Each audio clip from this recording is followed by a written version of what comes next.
Hello friends, कैसे हो आप लोग। बैंक निफ्टी ट्रेडिंग आपका अच्छा चल रहा होगा।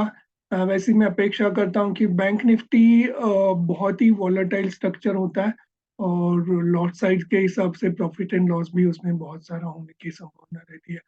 तो अगर आप कोई अच्छे एनालिस्ट हो, अगर आपके पास कोई थियरी है, कोई एज है, तो बैंक निफ्टी ट्रेडिंग करना बहुत आसान हो जाता है।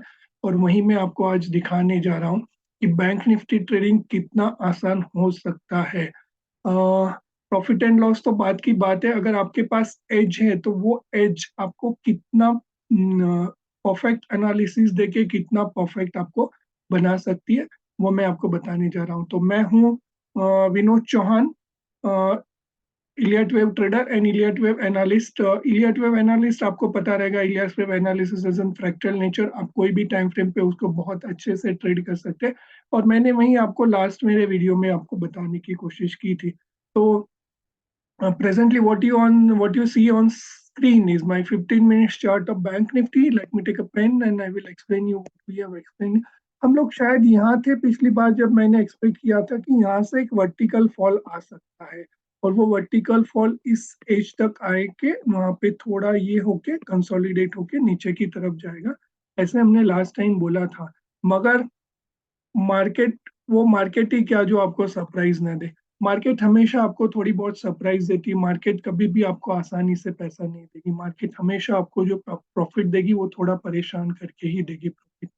तो यहीं पे आपका साइकोलॉजी, यहीं पे आपका इमोशंस और यहीं पे आपकी ट्रेड मैनेजमेंट, आपका स्किल यूजफुल होता है और ऐसे में ही आपको वो ट्रेड मैनेजमेंट स्किल प्रॉफिटेबिलिटी देके जाएगा। तो मैं आपको एक बार सिर्फ मेरे यूट्यूब पेज पे लेके जाता हूँ जहाँ पे मैंने दिखाने की कोशिश करता हूँ कि आप देखेंगे यहाँ पे कि जब ये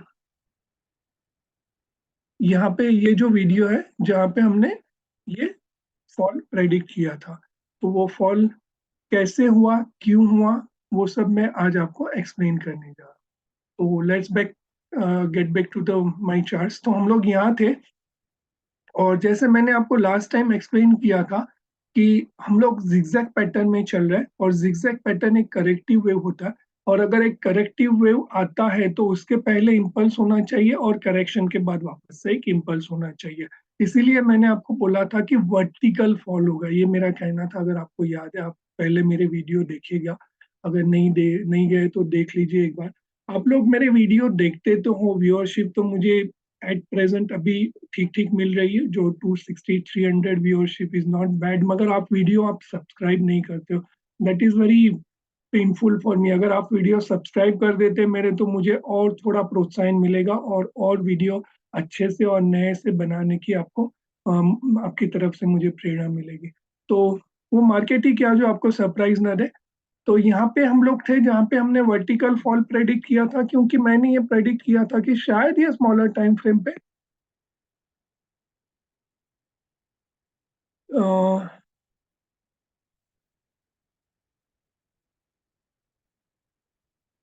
वन सेकंड फ्रेंड्स।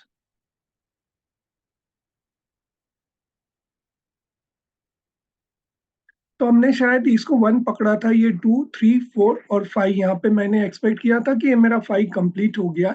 जो आपको 5 मिनट पे ये वेव स्ट्रक्चर बहुत अच्छे से दिखेगा। मैं आपको वापस 5 मिनट के चार्ट पे वो वेव स्ट्रक्चर दिखाने की कोशिश करता हूँ।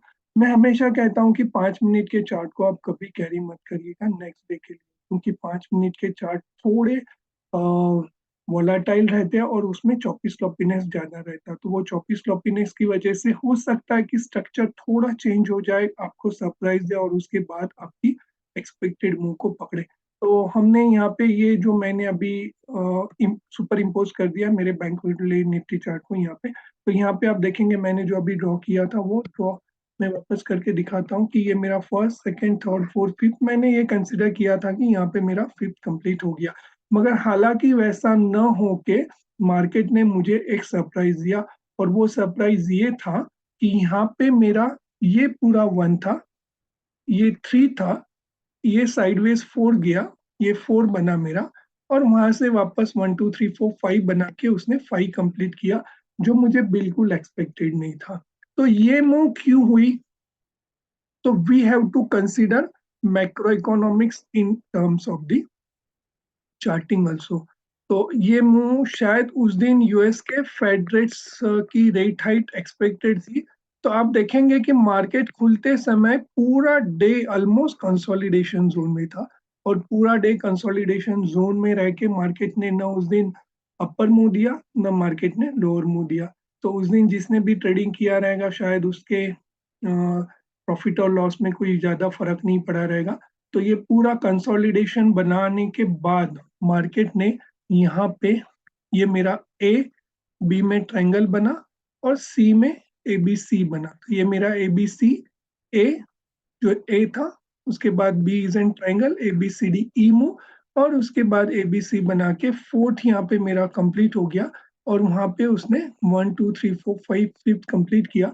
तो मैंने आपको लास्ट टाइम भी बोला था कि मार्केट बहुत रेयर चांस है कि अपर लेवल ऑफ ये चैनल ब्रेक करे, जो मैं एक्सपेक्ट नहीं कर रहा था। और जैसे मैंने बोला था वैसे मार्केट ने ये अपर लेवल चैनल ब्रेक नहीं करके यहाँ पे मेरी 2 और 4 की ट्रेंड लाइन जब ब्रेक होती है तब ट्रेड में हम लोग एंट्री लेते हैं। This is an Elliott rule. उसको हम लोग बोलते हैं टर्मिनेशन चैनल या टर्मिनेशन ट्रेंड लाइन। तो termination trend line channel break होने के बाद हमने बहुत अच्छा खासा प्रॉफिट यहाँ पे बुक किया था। और उसके बाद वापस से मैंने वर्टिकल फॉल जो एक्सपेक्ट किया था, तो बहुत वर्टिकली जैसे बोला था वैसे ही वो चार्ट नीचे आया है। और उसके बाद क्या हुआ, तो उसके बाद हुआ वापस से ए बी सी, ये मेरा ए बी सी बना। और ये मेरा स्टॉप लॉस था, मैं आपको लाइव चार्ट्स भी दिखाऊंगा ये मैंने कैसे और क्यों ट्रेड किया था। और उसके बाद वापस सी मेरा कंप्लीट हो गया। तो यहाँ पे मेरा ए बना, ये मेरा बी बना, और ये मेरा सी। इसको हम लोग एक्सपांडेड फ्लैट बोल सकते हैं। और सी बनने के बाद अभी सी मेरा कंप्लीट नहीं हुआ है, सी इज इन फॉर्मेशन है। तो शायद और एक लेग नीचे है, और वहां पे वापस मार्केट थोड़ा कंसोलिडेशन होके शायद वो नीचे की तरफ और चला जाए। तो ये पूरा एनालिसिस था। वापस से मैं आपको 15 मिनट चार्ट टाइम फ्रेम पे लेके जाता हूँ। और जो मैंने बोला था इम्पल्स और एनालिसिस, अपना प्राइस हमेशा इम्पल्स और करेक्शन में ही चलता है, तो वैसे ही प्राइस यहाँ पे मूव हो रहा है, आप देखेंगे।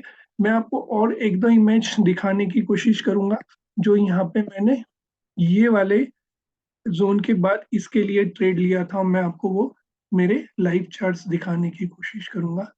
तो यहाँ पे आप देखेंगे कि सिमिलरली यहाँ पे ये मैंने ट्रायंगल प्लॉट किया था, और ट्रायंगल प्लॉट करने के बाद ई जो आता है हमेशा नीचे की तरफ आता है। और बी टू डी की ट्रेंड लाइन ब्रेक होने के बाद, बी टू डी की ट्रेंड लाइन ब्रेक होने के बाद एक ट्रेंड बनता है। मगर यहाँ पे मार्केट ने मुझे सरप्राइज दिया, ये मेरा स्टॉप लॉस जोन था। और यहाँ पे मैं एक्सपेक्ट कर रहा था कि ये मेरा टारगेट होगा, तो मैंने सोचा था कि पहले या दूसरे टारगेट पे निकल जाऊंगा। मगर मैंने जैसे बोला वैसे वो मार्केट ही क्या जो आपको सरप्राइज ना दे। तो आपको मार्केट के सरप्राइज के लिए हमेशा तैयार रहना पड़ेगा। और वो सरप्राइज के लिए कैसे तैयार रहेंगे, क्योंकि आपके पास प्रोबेबिलिटी एंड पॉसिबिलिटी का एक बंच तैयार होना चाहिए। अगर यहाँ पे मेरा ट्रायंगल फेल हो गया तो वो और क्या हो सकता। तो मैंने जैसे आपको बोला, ये मेरा फर्स्ट चार्ट था, उसके बाद ये मेरा सेकंड चार्ट था, जहाँ पे आप देखेंगे मैंने स्टॉप लॉस और टारगेट प्रिंट किया हूँ यहाँ पे। ये मेरा थर्ड चार्ट था, यहाँ पे मैंने ट्रायंगल की पॉसिबिलिटी मुझे कैंसिल करनी पड़ी। और वहां पे ये मेरा ए बी सी, जो ये expanded flat, this is called as an expanded flat, या तो फिर इसको इरेगुलर फ्लैट भी बोलते हैं। तो इरेगुलर फ्लैट में कन्वर्ट हुआ, हालांकि उसने मेरा स्टॉप लॉस तो बचा लिया था और उसने मेरा अच्छा खासा मूव भी दिया था। तो यहाँ पे मैं सोच रहा था कि यहाँ पे आप जो ग्रीन एरो देख रहे थे वो मेरा प्राइमरी एग्जिट होगा, क्योंकि वहीं से मार्केट ने ऊपर की तरफ मूव लिया है। तो अगर ये यहाँ तक आ भी जाता तो शायद ये कंसोलिडेट होके मेरे नीचे वाले दो वाले टारगेट वो ले सकता था। तो ये मेरा प्राइमरी कंसिडरेशन था यहाँ पे। तो मैं वापस से ड्राइंग निकाल लेता हूँ और आपको नेक्स्ट चार्ट दिखाने की कोशिश करता हूँ कि क्या हुआ। जो मैंने बोला था वैसे यहाँ पे आप देखेंगे बहुत ब्यूटीफुली टारगेट के भी उस तरफ चला गया, मगर वो बहुत जिगजैग पैटर्न में गया। तो यहाँ पे जो ऑप्शन ट्रेडर्स हैं उनके लिए तो बहुत पैसा नहीं बनता, क्योंकि जिगजैग में अगर प्राइस आपकी एक तरफ चली जाए उसके बाद वापस घूम के ऊपर की तरफ आए और वापस से वहीं पे चली जाए, जैसे यहाँ पे वो घूमी आपकी प्राइस वापस से यहाँ से ऊपर गई और वापस से अगर यहाँ आई, तो यहाँ पे आपकी समझो ऑप्शन का प्रीमियम 320 रहेगा और यहाँ पे वो ऑप्शन का प्रीमियम 390 हो गया। तो वापस जब प्राइस आपकी घूम के आएगी तो ऑप्शन का प्रीमियम 320 नहीं होके वापस से कुछ तो 290 वगैरह हो सकता है। तो this is called as an theta effect of the option. तो यहाँ पे आपका ऑप्शन डीके हो जाता है और उसमें आपका प्रॉफिट का जो परसेंटेज है वो कम हो जाता है। तो आप अगर ऑप्शन ट्रेडर हो तो आपको यही करना है कि जो पहली मूव मिले उसको ही आपको ट्रेड करके निकल जाना। तो दिस इज वेरी इंपॉर्टेंट। तो आखिरी वाला चार्ट मैं आपको एक बार बता दूं, उसके बाद मैं क्या एक्सपेक्ट कर रहा था। तो वापस से मैं आपको लाइव चार्ट्स पे लेके जाता हूं और वहां पे मैंने 15 मिनट्स का चार्ट लगा के रखा है। वापस मैं आपको स्मॉलर टाइम फ्रेम पे लेके जाता हूं जहां पे आपको जो फ्रैक्टल नेचर ऑफ वेव्स है वो बहुत अच्छे से समझ में आएगा यहाँ पे। तो यहाँ पे आप देखेंगे, यहाँ पे आप देखेंगे कि ये मेरा 1 बना, 1 2 3 4 5 बना, जो मेरे थर्ड में सबऑर्डिनेट में गया है, मेरा थर्ड में, वहां से मेरा फोर्थ बनेगा। ये ट्रेंड लाइन ब्रेक नहीं करेगा और वहां से वो नीचे जाएगा। तो ये ट्रेंड लाइन वापस से आपका पॉइंट रहेगा जहां पे आप शॉर्ट के लिए एंट्री ले सकते हो। तो ये मेरा यहाँ पे एक पॉइंट हुआ ट्रेंड लाइन का, ये 2 हुआ, ये 3 हुआ, ये 4 पॉइंट हुआ ट्रेंड लाइन का। और हो सकता है कि ये पांचवा पॉइंट जो हालांकि टच नहीं किया, और हो सकता है कि ये छठवा पॉइंट हो। तो 1 2 3 4 5 6। By the way disclosure is that कि this is not an trade recommendation. मैं ये सिर्फ एनालिसिस मेरे स्टूडेंट्स और मेरे वेव फॉलोअर्स के लिए मैं प्रेजेंट कर रहा हूँ ताकि उनके लिए आसानी हो जाए। अगर मैं बोलता हूँ कि आप एंट्री ले सकते हो, तो ये इसका मतलब ये कहता ही नहीं कि आप एंट्री लो और वहां पे आप इसको ट्रेड करो। आप अपना एनालिसिस मेरा एनालिसिस के साथ क्लब करके आप उसको जोड़ के आप एंट्री ले सकते हो और ट्रेड ले सकते हो। This is N very clear cut disclosure for me. तो हो सकता है कि यहाँ पे टारगेट, और मैंने मेरा टारगेट नीचे की तरफ खिसका दिया है, तो शायद मेरा और एक डाउन मूव पेंडिंग है। तो डाउन मूव पेंडिंग होने के बाद और क्या हो सकता है, ओके। तो जैसे मैंने बोला था कि मार्केट हमेशा इम्पल्स और करेक्शन में चलती है। तो इम्पल्स और करेक्शन में ये मेरा इम्पल्स हुआ, ये करेक्शन हुआ, ये इम्पल्स हुआ, ये करेक्शन हुआ, वापस से इम्पल्स हुआ। तो कहीं तो ये इम्पल्स करेक्शन वाला पैटर्न खत्म होगा। तो वो कहाँ पे खत्म होगा?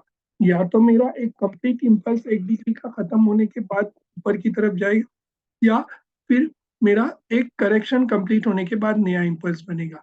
तो इम्पल्स कैसे बनता है? 1 2 3 4 5 ABC, ये पूरी एक साइकिल रहती है। 5 की एक साइकिल रहती है जिसको मोटिव बोलते हैं, और ये 3 की एक साइकिल रहती है जिसको करेक्टिव बोलते हैं। तो यहाँ पे ये साइकिल खत्म होके आपका एक अच्छा खासा ट्रेड मिलेगा। तो मैं हमेशा कहता हूँ कि ए और सी में हमेशा आपको डाइवर्जेंस दिखेगा। तो ए और सी में डाइवर्जेंस इन हैपनिंग है क्या? चलो एक बार देख लेते हैं ताकि अगला मूव अपने लिए ट्रेड करना आसान हो जाए। तो ये मेरा हुआ ए, ये मेरा हुआ बी और ये मेरा हुआ सी, जहाँ पे ये सी 5 लेग पे कंप्लीट, फिफ्थ पॉइंट पे कंप्लीट करेगा। तो अगर यहाँ पे मेरा ए और सी है तो हो सकता है कि यहाँ पे कोई डाइवर्जन बने और डाइवर्जन बनने के बाद वो यहाँ पे ब्रेकआउट देके ये ट्रेंड लाइन को ब्रेक करके ऊपर की तरह जाए, ऐसा कुछ हो सकता है। हालांकि आपने देखा रहेगा कि इतने सारे नेगेटिव न्यूज होने के बाद भी मार्केट टूटने का नाम नहीं दे रहा। तो मार्केट को क्या मंजूर है पता नहीं, क्योंकि यूएस के बैंक तो पूरी तरह से डूब गए हैं। इतना डूबने के बाद भी अपना इंडियन मार्केट, बैंक निफ्टी हो या निफ्टी हो, 200 300 पॉइंट भी नहीं टूट रहा है। वो बहुत सरप्राइजिंग बात है। तो हो सकता है कि मार्केट आपको इंडिकेशन दे रहा हो कि मुझे यहाँ से गिरना नहीं, मुझे यहाँ से कंसोलिडेट होना है या ऊपर की तरफ जाना है। तो यहाँ पे आप देखेंगे बहुत अच्छे से डाइवर्जन इन हैपनिंग है, okay. This is called as an divergence in happening. यहाँ पे आप देखेंगे कि ये लो टू लो प्राइस में बन रहा है और ये लो टू हाई एमएससीडी में बन रहा है।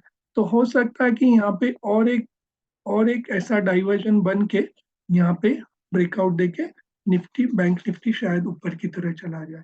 तो ये 5 मिनट्स चार्ट है। मैं हमेशा कहता हूँ 5 मिनट्स चार्ट को आपको कैरी नहीं करना, इंट्राडे के लिए ही यूज करना। 15 मिनट टाइम फ्रेम में शायद स्ट्रक्चर क्या कह रहा है ऐसा ही कुछ कहता रहेगा, ऐसा मुझे लग रहा है। ये हम लोग एक बार देख लेते हैं।